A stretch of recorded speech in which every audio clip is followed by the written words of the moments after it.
Hello. Thank you for joining me. This is Erin again. I'm today going to do a remake of my original video. We're going to be making an oval rug.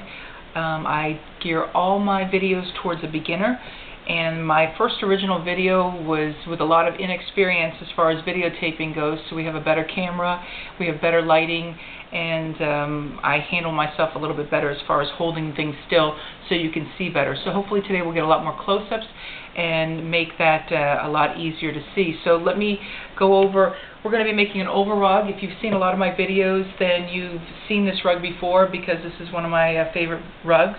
So this is what we're shooting for today, is an oval rug. I want to show you a couple other things really quickly.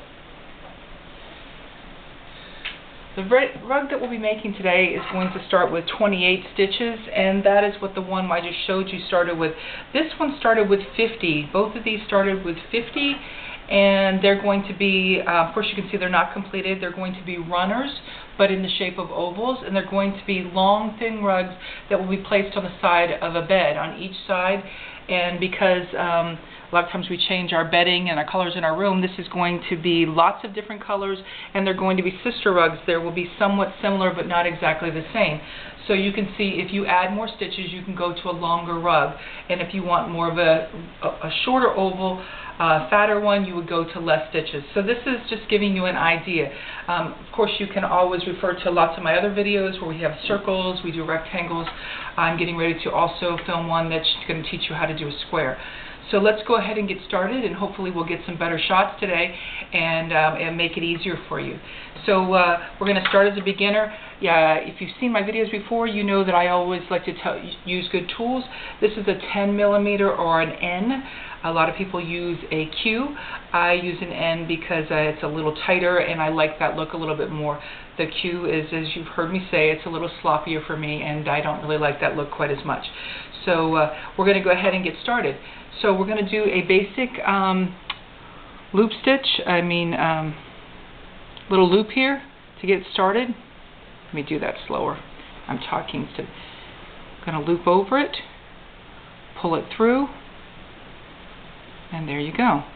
Make sure that you leave things loose when you're making a rug for the first center chain stitch, because you need it in order to go through it, because you have to go through it twice. So if you do it too tight, you're going to have a problem. So we're going to do 8 chain stitches. So you're going to take it and go over with your sheet yarn and pull it through. Over and pull it through. Over and pull it through. One more time, and then I'll just count and talk to you at the same time. Okay. So this is what we're shooting for here. We're going to have approximately 28 stitches. Okay.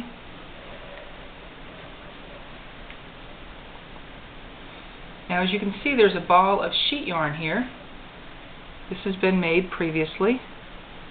It's made from sheets. If you refer to one of my other videos, you'll be able to see how to make sheet yarn. Also, they will show you the no-sew version with another video, shows you how to attach the sheet yarn without sewing. On this particular sheet yarn, it is sewn. We have a nice soft white light pink that I've used. This is probably even a little tighter than it should be. As far as when you're starting out, you want to make it nice and loose.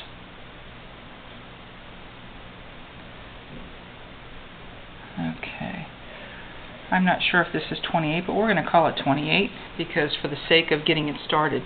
So now when you're going to go back, you're going to go into the first stitch, the one that you're not in. See, this is the one you're pulling through. You're going to go back up your chain, and you're going to insert into each stitch. Put it in, cross over, pull it through. Now you have 2. 1, 2. Cross over again and pull them both off. We're going to do this several times. Here's the next stitch. You see how that? A lot of times people say, where's the stitch? I can't see it. So that's why I'm doing it slow. Now I realize some of you may be crocheters. Okay, now you have 2 on there. Loop over and pull them both off. But if you're not a crocheter, I'm gearing it towards you. See, there's your next stitch. See your hole? Going to put it in. Now you have 2, and pull them both off. Let's do it again. Put it in that next hole, pull it off, and pull them both off. Okay, can you see how it's now forming? Looks kind of bunched up there in the end, but that's the way it looks when you start off. Okay, so now I'm going to move along a little faster.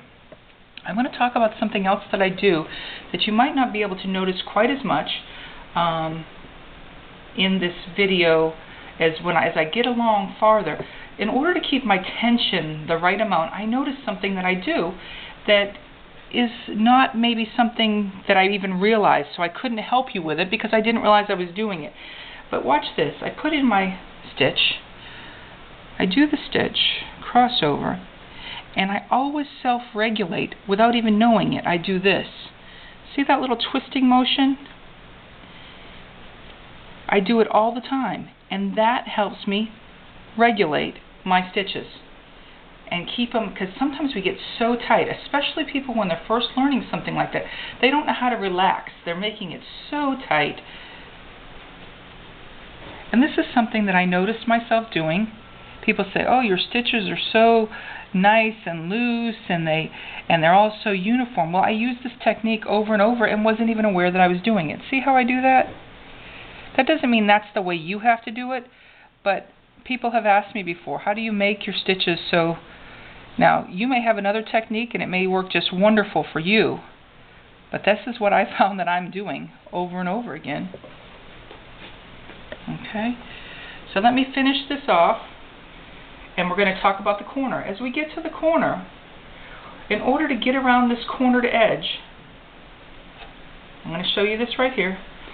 It's like that, but we're going to get to it. When we get to that cornered edge, we're going to go 3 times into the end hole. Before I had crocheted much, I didn't always do the same amount of times in the hole. And I didn't feel like I could tell you how many times. You just kind of had it to see. You could do 2 possibly and make it around. You could possibly do 4 go make it around. But I find consistently now I'm always doing 3 in the same hole as we go around. So I want to show you how I do that and how I identify it. Okay. Also, if you don't have the exact hole, it will still look nice in the end. As you practice more, you'll know what you're looking for. But I'm going to show you, and hopefully that'll make it clearer. Okay, here's your final hole right here. Here is the little knot that we started with. That is not a stitch. Don't put it through there. This right here is not a... This is the stitch right here, the last stitch.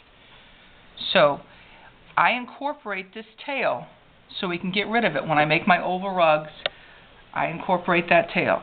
So we're going to go into that end hole, and I'm going to grab both of those pieces of material and pretend it's one. So here we have 1, 2. Really, this one is 2 because I've incorporated the tail. You're going to cross over, pretending this is 1. See how this is? Looks like it's 1. And we're going to pull them both off. This is, pull that off, and pull this off. Okay, that was 1 time in that hole. We're going to go back into that same hole. Loosen it up. See how I'm loosening it up? Go back into that same hole. Grab this, pretending it's 1, to incorporate the whole tail. So now you have 1, 2, but both of those are actually double because they include the tail. Cross over and pull them both off. This is the second stitch. We're going to see how I'm pulling it, and I'm making it even looser. Okay. I'm going to go back into that same hole. There's that hole. Until that tail is gone. Okay, now look, it kind of looks kind of messy. Don't be discouraged by that. It does look messy. It will be hidden when you come around and you won't even notice it anymore. Okay, so now we're headed back up this chain. Again, this is a thing that people had a hard time finding, the hole. There's your first hole. You go into the hole, And there you go. Here's your next hole, right here. See, you got these two over the top of it. There's your hole.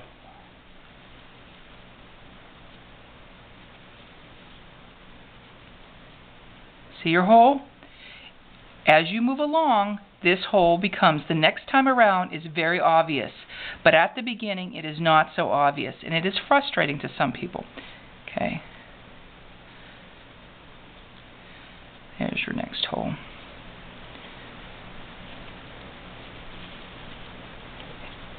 Here's your next hole. Mr. Cameraman, do you feel like you're getting that good? Yes. Okay. Alright.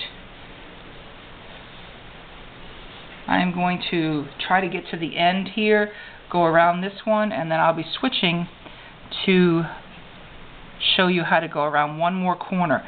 Now I have a video that says how to keep a rag rug flat and smooth.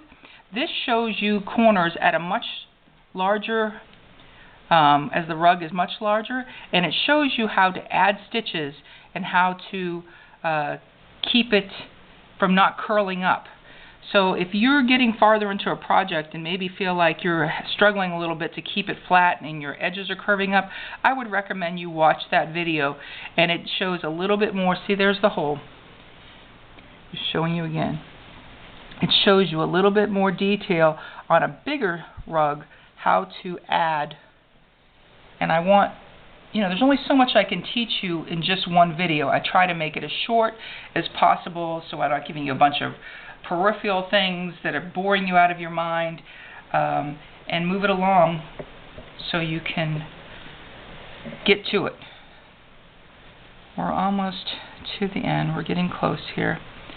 And then I'm going to switch over after I show you one more end to one that's a little farther along and show you that corner as well. Okay, you see as I'm moving along, I'm hoping that you can see this one quite a bit better than you could see the last video.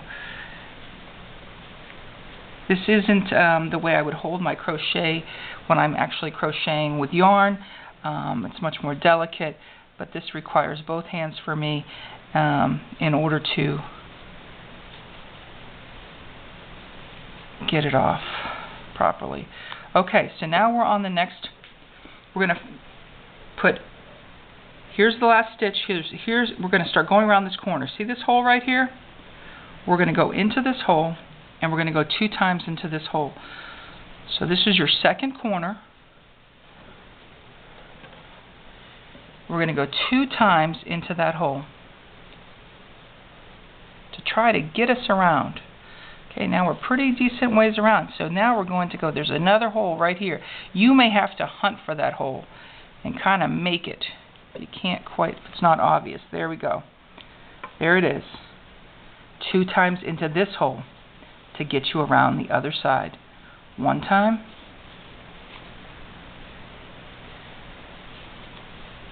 And 2 times. See how we made it around that corner? And then you would continue up to the next corner. Okay. Okay. We're going to pause right there, and if you come back for part 2 of this, I'm going to show you how to get around one more corner to make it a little bit easier, and then hopefully you'll feel confident to take on this challenge. Okay, my next video was going to be, we're not going to go there. Thank you.